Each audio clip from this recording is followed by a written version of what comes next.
Yung Book of Galatians, yan ang madalas talagang na-misunderstand ng maraming tao. So,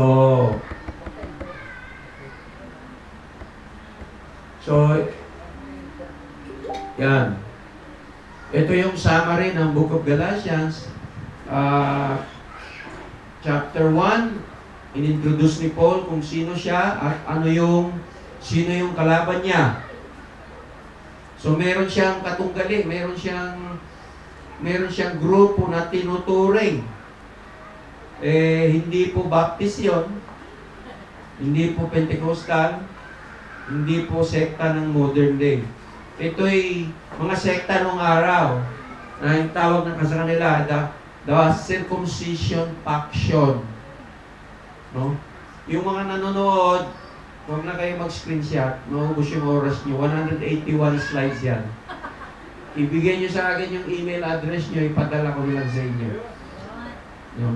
Kasi, meron akong ginagamit na apps, yung BLC movie player.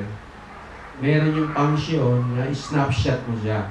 Ibig sabihin, yung video kanina, may isang oras, lahat ng slides was already captured. And I will use it as a PowerPoint tool. Kasi I will be conducting a seminar on the Book of Galatians in Davao City in June 12. So may venue na po kami. Guess what? Saan yung venue? Isang Christian school. Christian school sa Catalonan Grande, Davao City. No? June 12. So, just imagine, teritoryo nila, tapos doon ako nagpapaliwanag. No? So,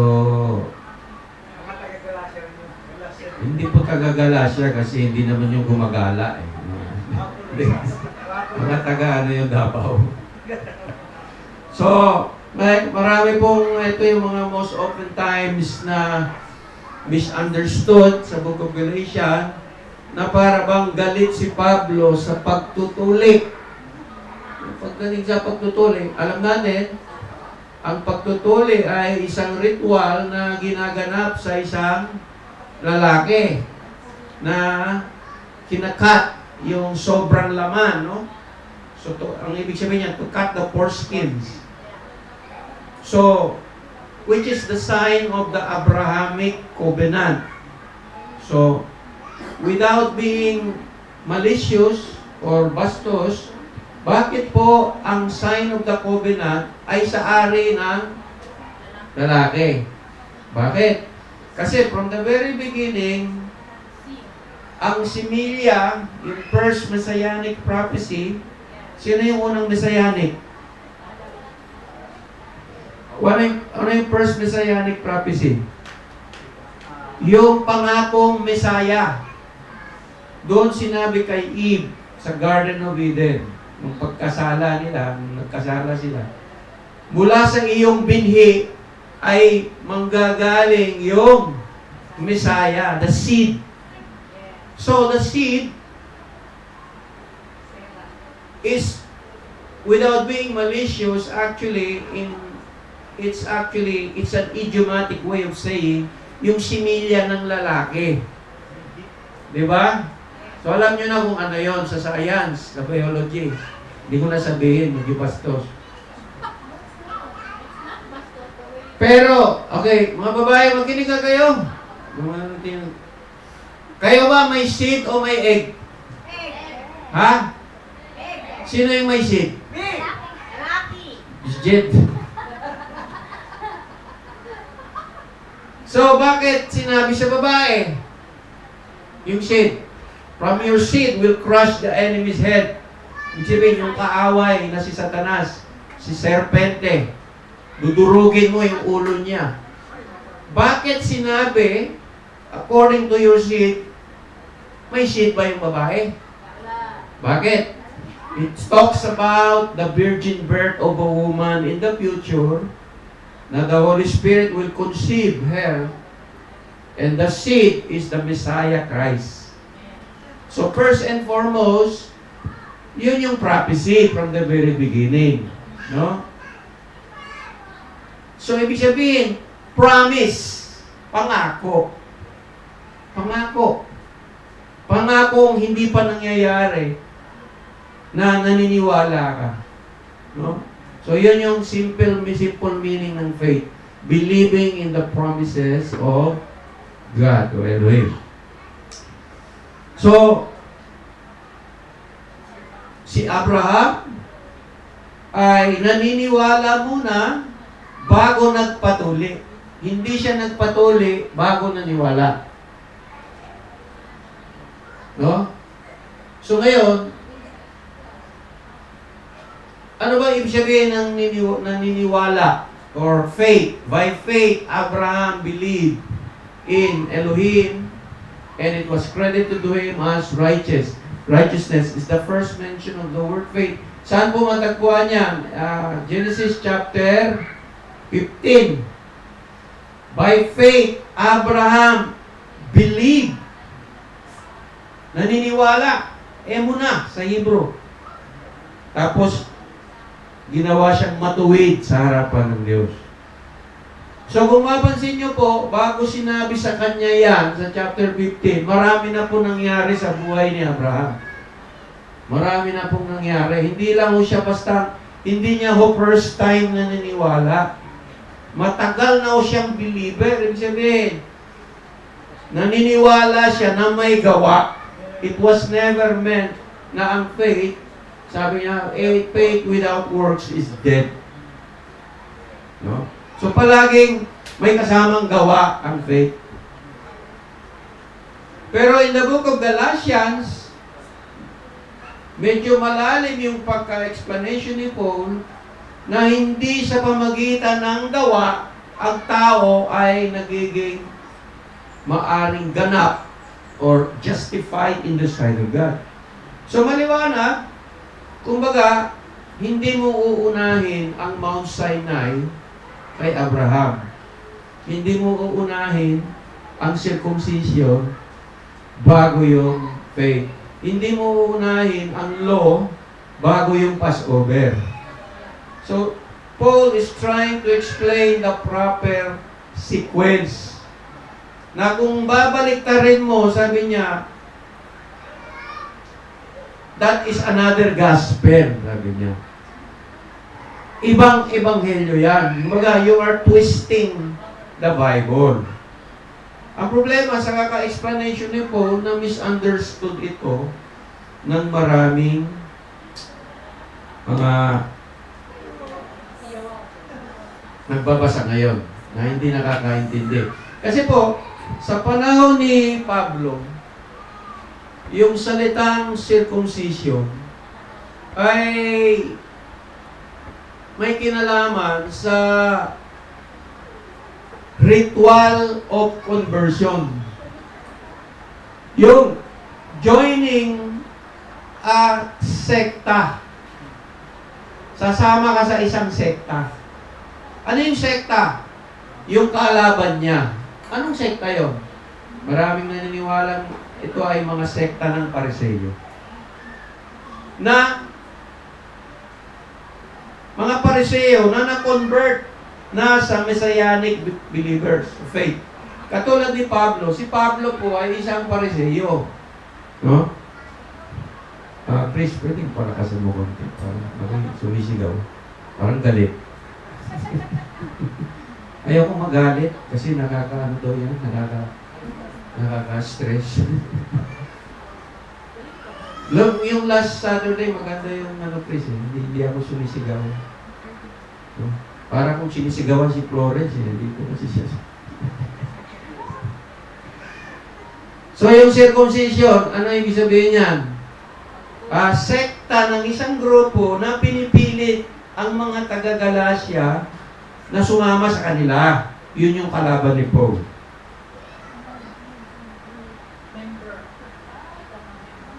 So, sabi ni Paul, no one is justified by works of the law, such as circumcision. So, but by faith alone, a person is justified in the sight of God. So marami pong, katulad ngayon, ano ibig sabihin niyan ganito? Wala kang idadagdag pagdating sa kaligtasan. Kasi ang nagbayad sa kaligtasan, si Yeshua. At siya lang ang makakabayad nun. Ngayon, kung dadagdagan natin, sabi ni Paul, kung dadagdagan mo, you are misusing your salvation or hindi mo na unawaan. So, marami na siyang argumento. No. So, ibig sabihin, di ba, maririnig nyo ngayon, pag hindi ka miyembro sa aming church, hindi ka maliligtas. Pag hindi ka nagpaubautismo sa amin, ay hindi ka pasok sa amin. Or, kung baga sa Iglesia ni Soriano, anong tawag sa kanila yun? Parang dadaan ka muna sa ilang session. Dadaan ka muna sa mga doktrina bago ka tanggapin. No? So para bang yung kaligtasan mo, yung doktrina nila? Although mahalaga yung doktrina, pero yung doktrina ba yung kaligtasan o si Kristo, si Yeshua? Si Yeshua, ang argument lang ni Paul, si Yeshua palagi ang sentro ng magandang balita. So, we agree with that. And every Christian would agree. In fact, maraming Christian ay legalistic din. Legalistic. Maraming legalistic. They are misusing the law in a certain way. Pag hindi ka bautismado sa amin, hindi ka ligtas.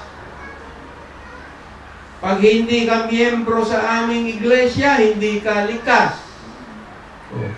Pag hindi ka miyembro ng aming denominasyon, ay alanganin ka. Lahat yan, pare-pareho lang yan. So, masasabi ko ba, actually, sinasabi namin palagi dito, although meron tayong pangalan, MLTC, Messiah the Living Torah, kasi yun po yung nirehistro ko, pero hindi yun ang kaligtasan. Ang pagdating sa pagtuturo dito, kaya tayo nag-aaral ng Torah kasi aalamin natin ang kalooban ni Yahweh. At pag nagawa mo yung kalooban, pagpapalain ka sa maraming aspekto, no? So, sa isa natin. Ang sabi ni Paul, you are turning to a different gospel. You are distorting the gospel of Christ. If anyone is preaching to you a gospel contrary to the one you received, let him be accursed. So ano yung gospel? Magandang balita. No? So maliwanag. Ako, na-appreciate ko si Pablo na talagang messianic siya. Kasi matagal siyang Pariseo. Matagal siyang naniniwala sa pamagitan ng gawa. Di ba?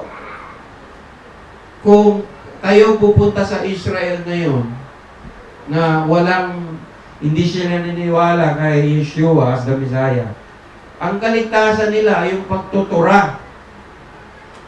Kaya sila napaka-stricto.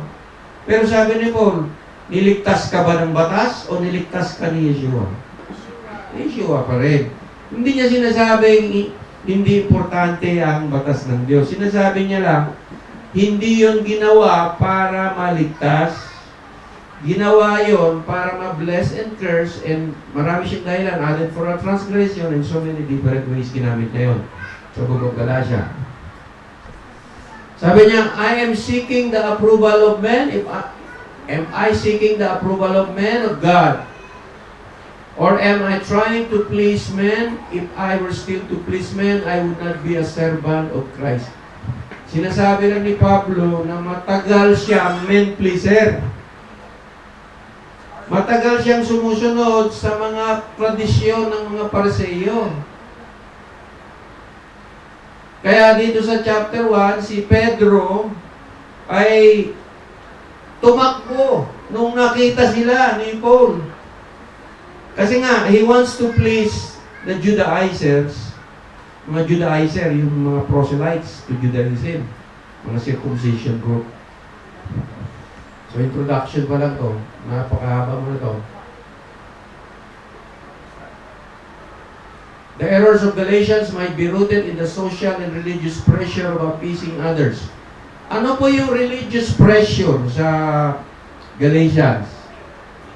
Na ang isang Gentile, pag naniniwala kay Messiah Yeshua, naging Messianic, kailangan pang sumali sa mga Hudyo para magiging buo ang kanyang pagkatao. Sabi ni Pablo, ako na gidni. Sa Bisaya pa. Ako na ito nagsasabi sa inyo na dating Pariseo, hindi na kailangan. Sabi niya, sa tagal kong rabbi, ay piniplease ko yung, sabi niya, tao. Men pleaser ako. Pero ngayon, dahil naintindihan niya na ang kaligtasan niya ay hindi dahil sa pagiging Pariseo niya, pagsunod sa Torah, kundi bugutangin may nagbayad sa lahat ng kanyang kasalanan. So, binabalance ni Pablo yung pagtutura at binabalance niya yung pagiging Messianic. No? Pwede natin sabihin, galing si Pablo sa extreme Torah. Pero nung nagkaroon siya ng encounter kay Yeshua in the road of Emmaus, nagiging extreme din siyang grace. Pagsamahin mo yung dalawa, yun si Pablo. Galing sa extreme Torah, naging extreme grace. Pero binabalance niya. Kaya si Pablo ay talagang magaling na theologian ito. Pero hindi siya maiintindihan dahil yung mga nagbasa sa kanya ngayon, walang background sa Torah. Yun po yung problema. So, kaya marami pong idea ang mga Christian pastor pag nagbasa nito, kung ano-ano na yung mga... There are some who trouble you, who want to distort the gospel of Christ. Sino yan? Yung mga Pariseo nga na sinasabing, kahit tumanggap ka na Yeshua, hindi ka pa rin kumpleto hanggat hindi ka magpabautismo sa amin at magpakatuli. Ibig sabihin, hindi ba tuli ang mga tao noon? Dalawa lang naman yan, tuli tsaka hindi. Ang tanong, saan ba galing yung doktrina ng pagtutuli? Kay Abraham. Pero ang hindi nyo alam, nung pagpasok ni na Joshua sa Promised Land, hanapin mo ngayon verse bro, ay nagpatuli uli ang mga Israelites. No? Bago sila mag-celebrate ng Feast of Passover. Nagulat yung asawa ko, ha? Ayan. Nagpatuli uli. Hanapin mo ngayon verse bro sa Google Artificial Intelligence. Joshua chapter 5 ba yun? Joshua 5? Ha? Ano verse?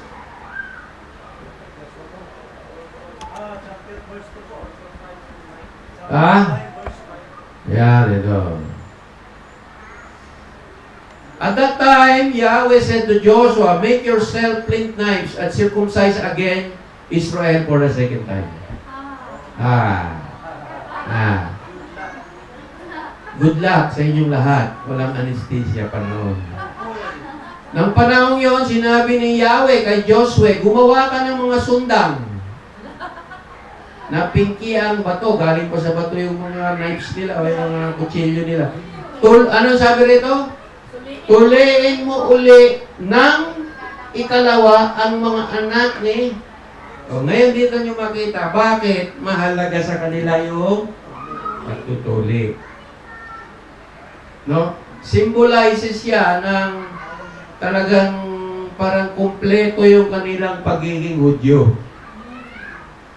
So, ginawa nila itong doktrina, ginawa nila itong major doctrine na kailangan mong magpakatuli uli. So, ano ibig sabihin niyan? Para maging Israelites ka. Okay? Ibig sabihin, para maging tunay ka na Hudyo. Doon si Pablo, kinontra niya yung ganong klaseng teaching. Sabi niya, hindi na kailangan. Dahil hindi ka na naman niligtas ng pagtutuli. Niligtas ka nino? Ni Yeshua. Yun yun. Yun yung usapan doon.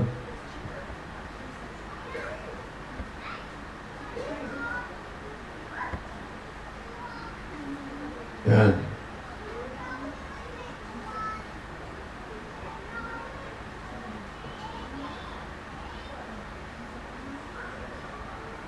So yun yung tinatawag niya different gospel.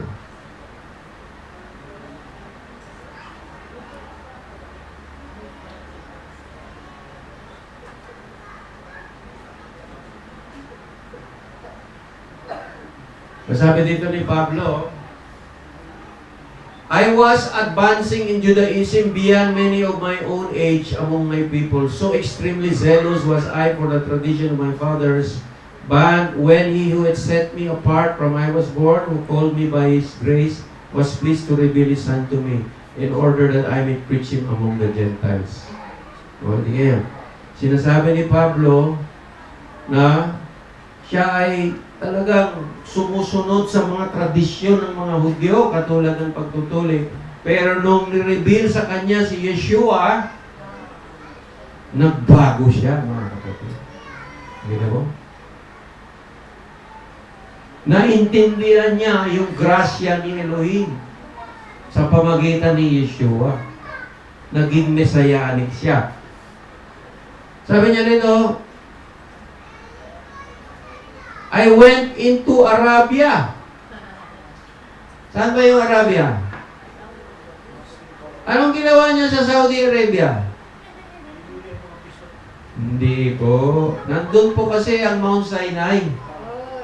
Yun ang location ng Mount Sinai. Tingnan nyo sa YouTube. Ang natagpuan nila, pumunta si Joseph Dumondon, saka si Randy Gates. Yung Mount Sinai ay nasa Arabia. Part ng Saudi Arabia.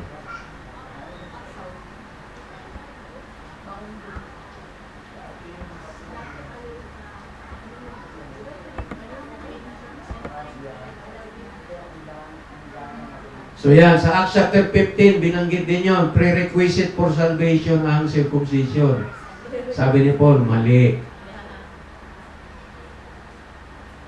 Ang kaligtasan na hindi pagiging miyembro ng isang grupo. No? Actually, kung legalistic man si Paul, mas maraming legalistic na yun. Na sinasabi, kailangan sumama ka muna sa aming sekta, denominasyon, bago ka maligtas mga kapatid. Mali po. Palagi nating papurihan ng Diyos dahil sa ginawa ni Yeshua. Ang tanong lang dito, ang pagtutura ba ay mabuti? Kasi sa Christian, ang conclusion nila, ay hindi na kailangan pala ng batas dahil hindi naman pa ikaw maliligtas dahil sa batas. Hindi naman niligtas ng Diyos ang Israel sa pamagitan ng batas eh. Niligtas sila bago binigay yung batas. Di ba? Passover muna bago mag-Feast of Shavuot. Kaya nga yung 7 festival ay makikita mo yung plano ng programa ng pagtutubos, redemption. Sa Passover, niligtas sila. Sa Feast of First Fruits, binautismuhan. Sa Shavuot, binigay yung Torah. Oh, ano yun? Yun yung proseso ng hindi naman kaligtasan, kundi redemption. Kasi pag sinabi mong kaligtasan, legalistic ka na naman. Iba yung, ano ba yung redeem? Pagtutubos. para ikaw ay mabalik lubos sa Diyos. Yun ang ibig sabihin ng pagtutubos, di ba? Sa Bisaya, gilukat. Sa Tagalog, ano yun yun? Tinubos. So, para bang binayaran. Sino pwedeng tumubos? Yung may-ari. Sino yung may-ari? Si Yahweh Elohim. Nung tinubos niya, ngayon, idadaan niya na sa proseso sa pamagitan ng kanyang tipanan para sila'y magiging lubos ng iyang mga saserdote or kingdom of priests and kings. Or set apart. Magiging set apart. Magiging kakaiba kayong mga lahi. So ano yung purpose ng Torah? Para magiging kakaiba silang mga tao. Oo. Kaya nga ngayon, di ba, pag nagsasyabat ka, ang tingin sa iyo ng tao, iba ka.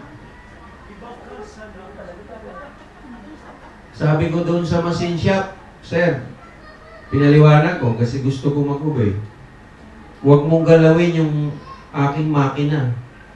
Sa isip-isip ko, baka mag-curse ulit during Shabbat. No? Kasi bawal magpatrabaho ang Shabbat kung naintindihan mo eh. Diba, iniwan mo yung sasakyan mo, pinagawa mo, Sabado niya binuksan yun. Ganon din yun. So, inunahan ko na.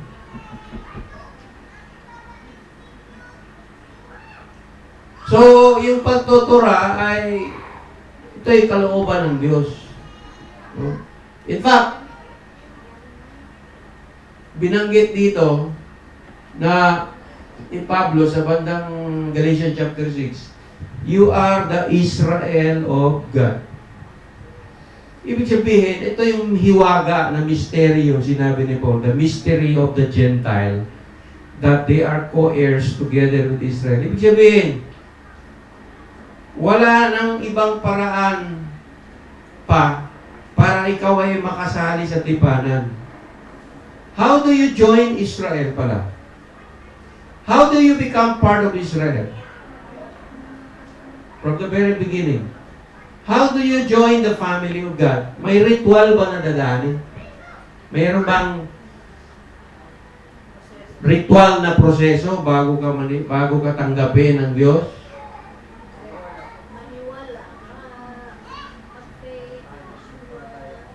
Halimbawa, sino ba yung father-in-law ni Moses? Si Yitro. Di ba si Yitro ay pagano na priest, pagan priest? Pero, sumama siya kay Moses? Meron bang ritual na para siya ay magiging tinanggap ni Moses? Hindi. Naniwala lang siya. Yung mga Egyptian na sumama sa Israelites during the 10 plagues of Egypt, meron bang bautismo ng naganap para ritual? Doktrinahin muna namin kayo bago kayo maging Israelite. Hindi. Sumama ka lang. Maniwala ka lang kay Yahweh Elohim, you become part of the covenant with Israel. Ganun po kasimple yan. Pinaliwanag ni Pablo yun na you are grafted in. No? Kasi wala namang ibang tipanan maliban doon sa ginawa sa Israel. Okay.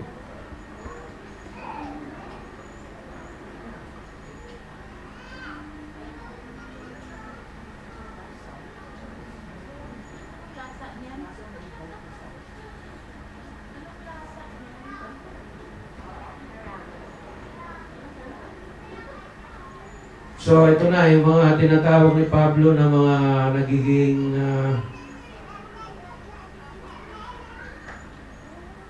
different gospel. Ano yung different gospel? Yung inuuna mo yung Torah kaysa kay Yeshua. Ibig sabihin, ang Torah ay after you believe, hindi requirements sa kaligtasan. Diba? Pero, kung hindi requirement ang Torah sa kaligtasan, para saan ba yung Torah? Para sa kaayusan. Para sa pagpapala. Para sa blessing. para ay aayon ka sa kalooban niya. Kasi ang conclusion ng mga Christian, wala na ito. Doon sila sumablay. Paul was not preaching against the law of God, something that he calls righteous, holy, and good in Romans 7:12, but against a misuse of the law of God. The circumcision party had distorted some aspect of God's law, namely circumcision, and incorporated into it a different gospel. So, hindi against si Paul sa commandments. Against siya sa hindi tamang paggamit sa commandments.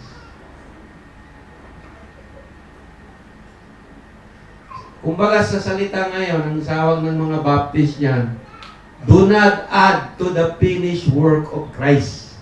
Yan. Kaya nung ako po ay unang naniwala sa Ebanghelyo, noong 1993, it was my first time to attend a church service sa Victory Christian Fellowship. May mga kaibigan ako, mga taga Sambuanga, na sinama ako. Pag sabi ng pastor, sinong tatanggap kay Jesus Christ as Lord and Savior? Isa lang ako sa tumaas ng kamay. Ako po. O yung taas ng kamay, after the service, lalapit po kayo at kausapin namin kayo.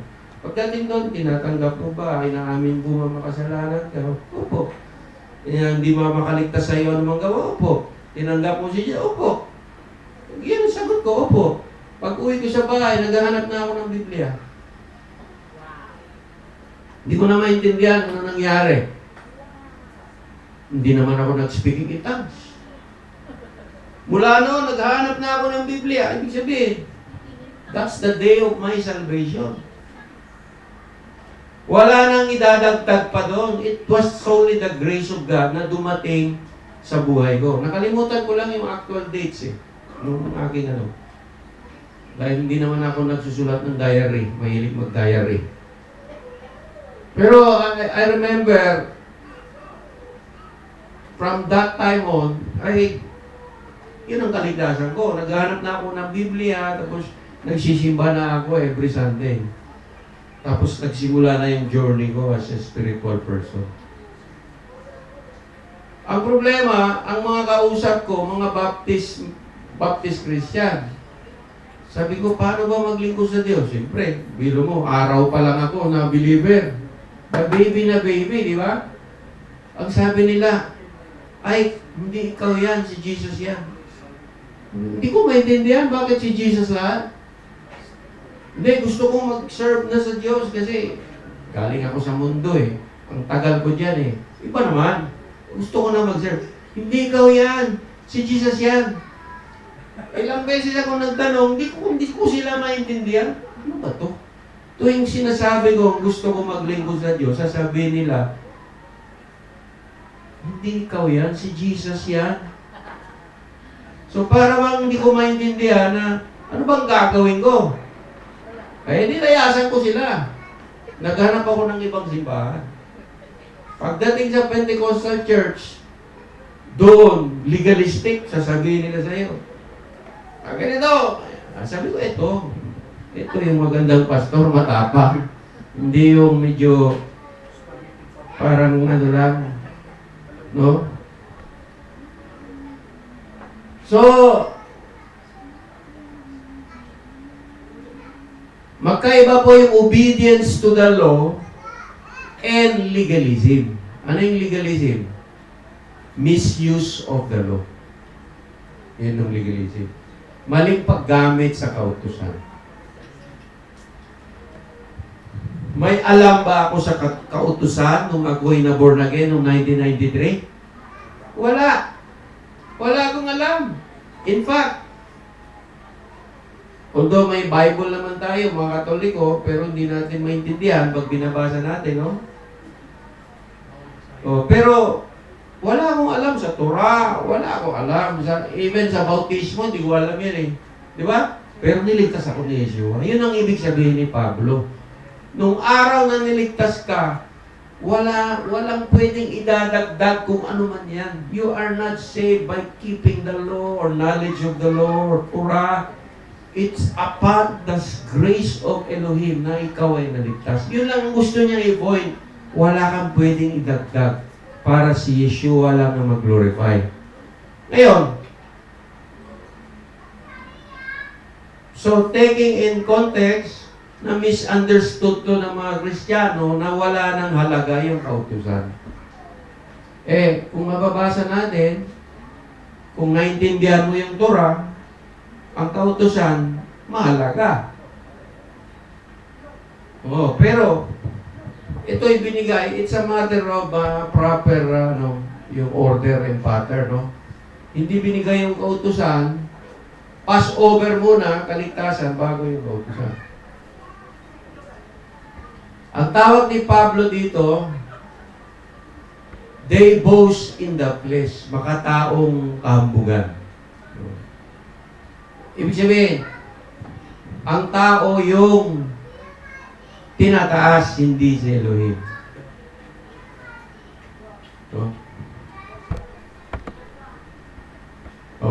Circumcision as a prerequisite to salvation.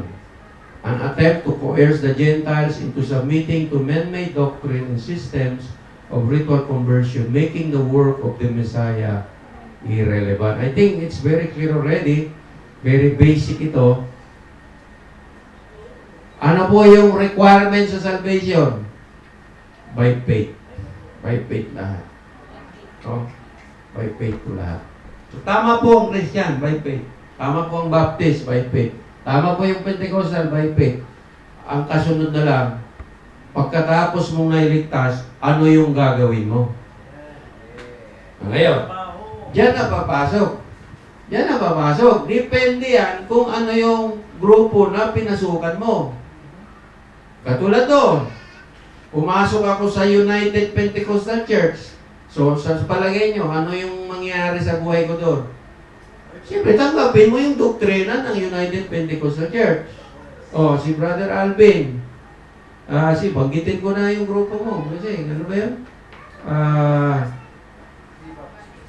General Baptist o Southern Baptist? Southern Baptist. O kung ano yung teachings ng Southern Baptist, yun ang paniwalaan mo. Doon ka pumasok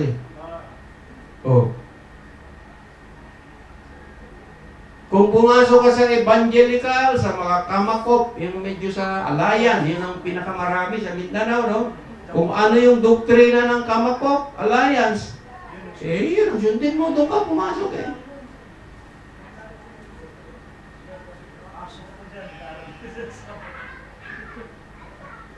So natural, pero si Pablo, ano ba ang grupo ni Pablo? Ano ba talaga? May sekta ba si Pablo? Ha? Meron siyang sekta na binanggit sa Acts 24. Hindi, sinabi niya, the way. The way, ibig sabihin, Yeshua is the way. Yun ang tawag niya sa sekta niya. Pero hindi ko nirehistro sa Security and Exchange Commission. At hindi niya sinabi, maliligtas ka pag sumama ka sa sekta ka. Diba? Wala siyang sinabi. Yung Galacia ba, sekta ba yan? Hindi. Lugar yan na pinupuntahan niya. Yung Thessalonica, Colossus, Corinto. Ano ba yan? Simbahan ba yan? Simbahan ba yan? Nakarehistro sa Security and Exchange Commission? Mga grupo yan sa iba't ibang lugar na assembly ang tawag niya, eklesiya. No? Yan, di tayo matapos-tapos dito sa chapter 1.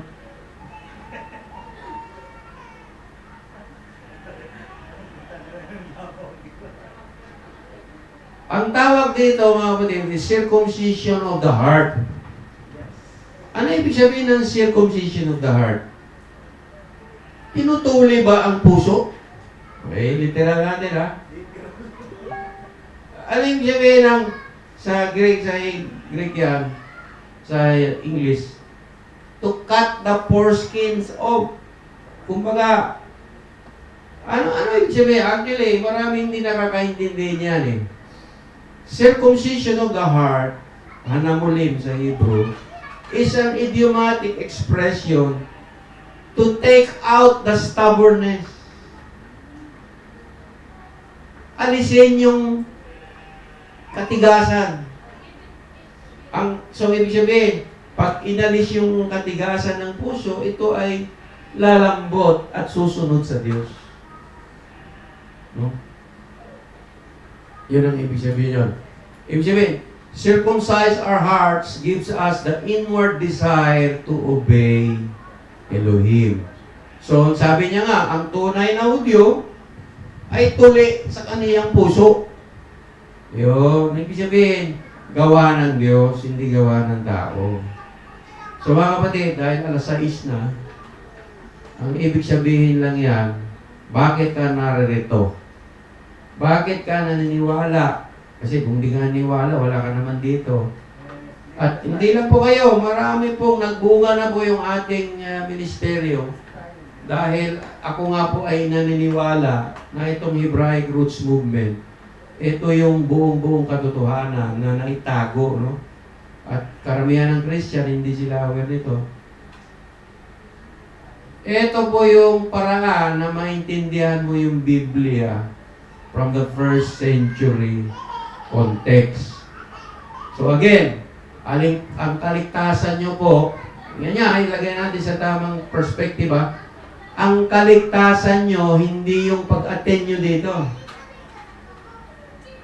Oh, sige, paliwanag ko sa inyo, ha? Sino yung kaligtasan natin? Si Yeshua. Sa kanya tayo magpapaliwanag. Bakit tayo narito?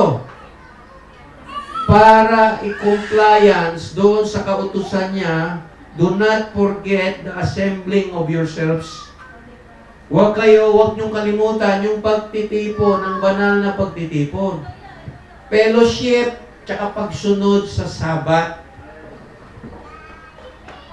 Bakit kailangan mag-fellowship? Bakit kailangan mag-Sabat? Utos ng Diyos eh. Utos ng hari. Bakit? Ba't kailangan sundin ng utos? May pagpapala eh.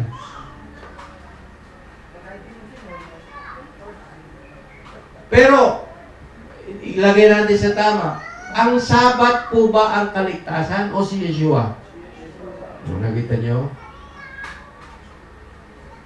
So, yung mga Christian, tinanggap nila si Yeshua. Well and good. Ayaw mag-Sabat. Anong nawala sa kanila? Linggo sila nagsisimba. Nawala sa kanila yung pangako ng Diyos na pagpapalain siya if they will keep the Sabbath. Subok na yan. Actually, alam nyo bakit pumayag yung simbahan sa Davao City na magkaroon ng seminar doon? Kasi yung pinaka-pastor doon at pastora, napatunayan nila, negosyante po sila, na tuwing sila ay nagsasabat at nagnenegosyo at tumitigil pag Sabado, maganda po yung takbo ng negosyo. Pero kung hindi sila sumusunod, may aberya. Sabi niya, may pagkakaiba eh. Maraming blessing. Kaya masabi ko, bakit tayo maingat sumusunod Sabat? May blessing eh. Ayaw mo ba ng blessing? Sinong gusto ng blessing? Pasang kamay. Sinong ayaw ng blessing? May tao ba ayaw ng blessing? Alam nyo, kailangan natin ng blessing ng Diyos. At nakukuha yan sa tamang pagsunod. So again, ililid ka ng Sabat sa proseso ng pagtutubos. So, in fact, binasa kanina sa Leviticus 26, ang tawag nun, Shabbatot. Ano yung Shabbatot? Pag OT ang dulo, plural, marami pong klaseng Sabat. May weekly Sabat, may annual Sabat, may sabbatical year Sabat, may jubilee Sabat.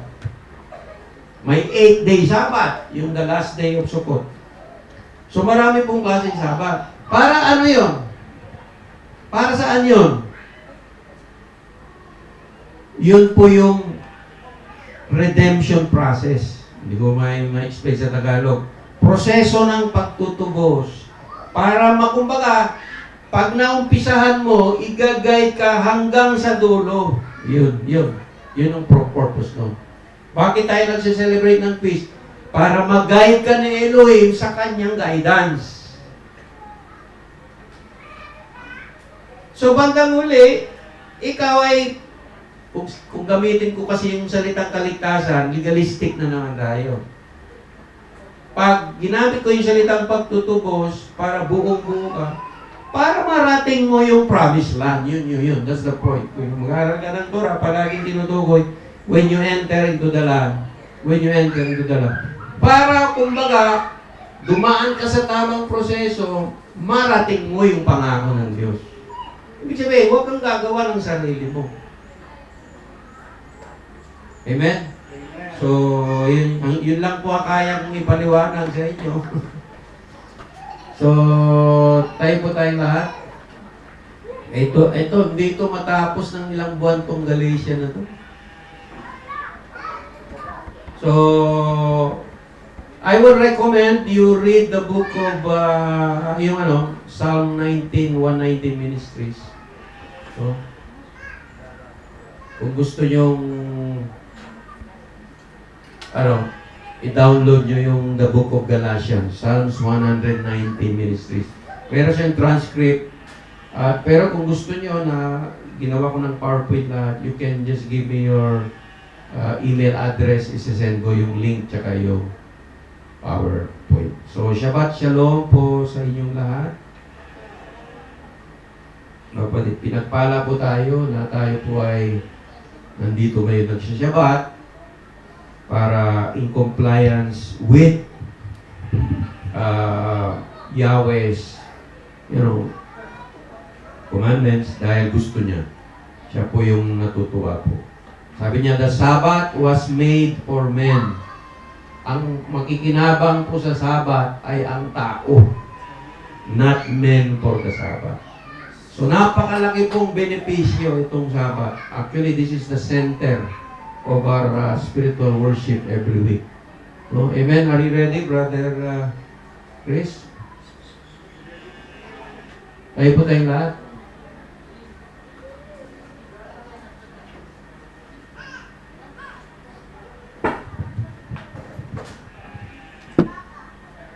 Yan na lang, Chris.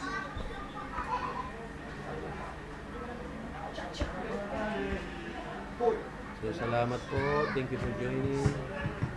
I'll try to download this to, this is my YouTube channel, Brother Ike.